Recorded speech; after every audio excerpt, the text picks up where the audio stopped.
Hey everyone, welcome to Singularity Computers Modding, Episode 2. Today I have another custom paint guide for you, and I actually have a few more of these coming up. I want to do one on surface preparation, another one on spraying, and a whole lot more.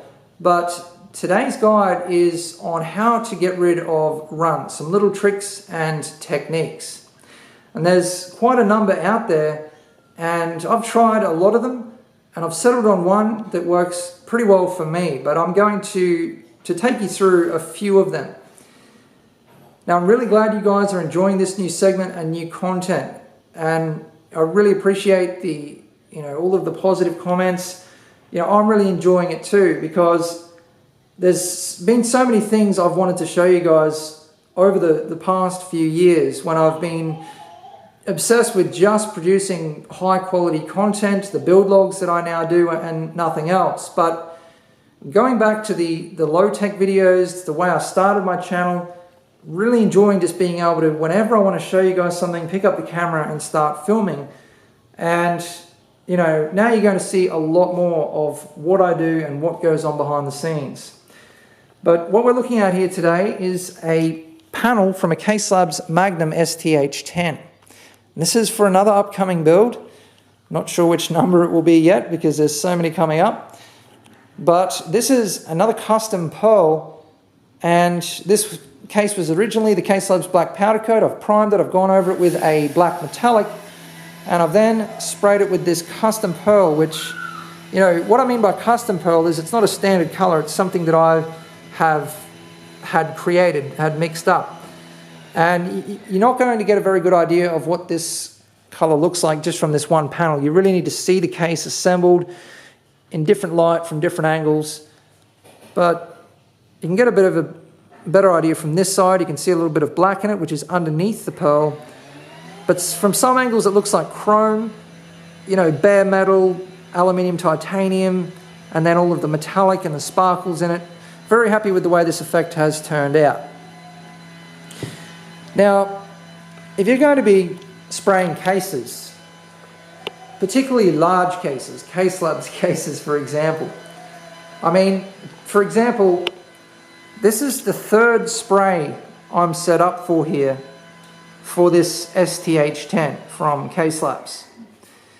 And you can see there's a lot of panels here. And these are all of the small panels that I do last. Usually I do the big structural panels first, so that I can at least partially assemble the case. Then I do all of the outer panels because they require a lot more work. They're the ones that get polished. And make sure you check out my custom paint polishing guide, episode 1. I'll put a link on the screen. And then finally I do all of the little panels and some of the panels that may end up with mods. But what I'm getting at here is there's a lot of panels in one of these cases, and it's not like spraying a car. These are complex panels. You have all of these 90-degree bends here, the holes. When you're spraying from this side, you're going to get overspray through, and it's going to hit inside here. You are very likely to end up with runs, and it's pretty much inevitable that you're going to get runs at some point when spraying cases. For example, with this piece, I would try to spray down that side and then down this side. And that's usually where I get caught out. You end up putting a bit too much on. And, it's always when you're doing the clear coat. You shouldn't get runs doing the primer and the base coat and the pearl or whatever else you're doing, because you don't really need to lay them on as much. When you're doing the clear coat, you really need to lay it on, and that's where you get caught out, where you get runs. Well, at least that's the way it is for me. And, thick clear coats, you usually put a lot more coats on with the clear. Now, this is a very silly place to end up with a run, and the reason I say that is because it's not a complex area. And it's funny, all the complexity in the case, I only ended up with a couple of runs, and this was one of them. But the reason this one happened is because I've gone and sprayed down that side, then that side, and then on the flat, and by that time there's just too much build-up on the surface. And also, where I spray is not ideal. When I spray, I open the garage, and I have light shining into my eyes, and the panel is kind of silhouetted. You really, to avoid runs, you need excellent light where you're spraying, so you can see exactly what you're doing. You can see when the surface closes up, when you don't need any more paint. So that is how you could avoid this in the first place. But as long as you've got a good technique for getting rid of them, it's not so bad. First of all, one technique, and this is probably the best way that I've seen, because with runs, particularly on a big open panel, a car, for example, it doesn't really matter what you do to them. Often you're always going to see them. And so the technique you use has to be very, very effective to get rid of the run. Otherwise, you know where it is, and it's always going to be there. You're always going to see it. So the best way I've seen is actually using body filler. So you go straight over the run as it is without touching it with body filler. Obviously, you wait for the paint job to dry first, but then you just sand it down. And the reason for using the body filler is to, bring it all up to the same level as the run, and then you take it all down at the same time. Because if you just try to take off the run, it doesn't work. You end up with the high spot where the run is, low spots over here, it just ends up a mess. So that is probably the best technique that I've seen. And if this was on the middle of a big side panel or something, I might use that technique. But in a location like this, I've got this lug here, I've got these panels in the way, it's very, very difficult. So the technique I'm going to use here is a razor blade. And some of you are going to think you are crazy putting a razor blade anywhere near a paint job. But if you're careful and you're patient and you do this properly, it works extremely well.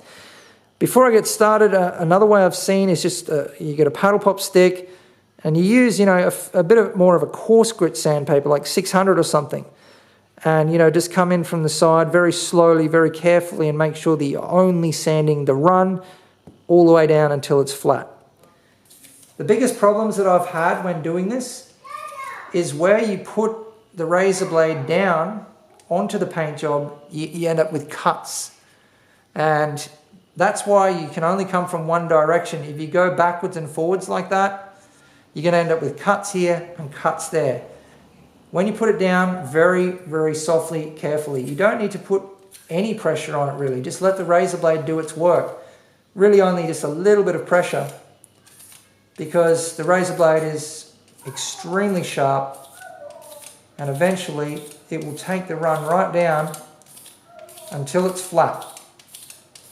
Sometimes if you end up with a really big drip, big droplet, you have to be extremely careful doing this, but you can actually come at the drip from the side here and just take the top off. And that just really saves you a bit of time, because mostly the run is all kind of the same level, and if you have this big droplet, you kind of have to razor blade in the one spot. It's very difficult. So yeah, you can cut the drips off. But I'm just going to continue doing this until this is flat. And it's actually almost flat already. It looks like a bad run, but it's actually not too bad. It doesn't have much height. I'm finished with the razor blade now. I've completed step 1, and you can see that I haven't taken it down until it's completely flat. There are still some low spots that haven't been touched by the razor blade. And the reason I've left it like this is because the next step is sanding. And you need to leave a little bit of work for the sandpaper to do. If you take it down until it's completely flat, then you start sanding, there's really not enough paint for the sandpaper to take off to get rid of those scratches and marks from the razor blade, so you're going to end up with a low spot. So you're better off leaving a bit of work for the sandpaper to do. So step 1 is the razor blade, and that's the first thing you're going to need. I'll put links in the video description to everything that you need. And these razor blades that I have are definitely not ideal because they're flexible. You need the reinforced razor blades. It is very important. So if you do end up with these though, just try to hold them so that they stay straight and they don't bend. The good thing about these are that they do have 2 sides, and you do need to go through a lot of these. You need to make sure that you're always using a sharp razor blade, and they go blunt surprisingly fast. Because if you end up using a blunt razor blade and you feel when it starts to get blunt, it doesn't do as much work, and then you start pushing harder, and that's when you can easily make mistakes. So this took me about 8 to 10 minutes, and I've gone through 2 blades, each with 2 sides. It gives you a rough idea. Now the next step, the next thing you're going to need, this is getting into exactly what I showed you in episode 1, where I took you through how to polish a custom paint job. So take a look at that video, and I have links in that video description of what you need for polishing and exactly what you need to do, but I will briefly take you through. It is exactly the same thing though. Okay, so I'm starting with 2000 grit sandpaper, wet and dry. I always wet sand, you know, when it comes to custom paint, always wet sand, mainly with fine grit sandpaper like this. I have some water here, which there's a little bit of dishwashing liquid in it. It helps to, you know, keep the surface slippery, just makes sanding a bit easier. Now, you need to block sand whenever you can, as much as you can, mainly with runs. I mean, very, very important that we are trying to get it flat as possible here. So, lucky that I am able to block sand here. If I couldn't block sand, I mean, I just use either a smaller block. You can use the paddle pop stick trick I talked about. I've finished sanding, and you can see that the surface is now completely dead flat. The runs are gone, and there are no scratches or marks left behind from the razor blades. So that is what it should look like.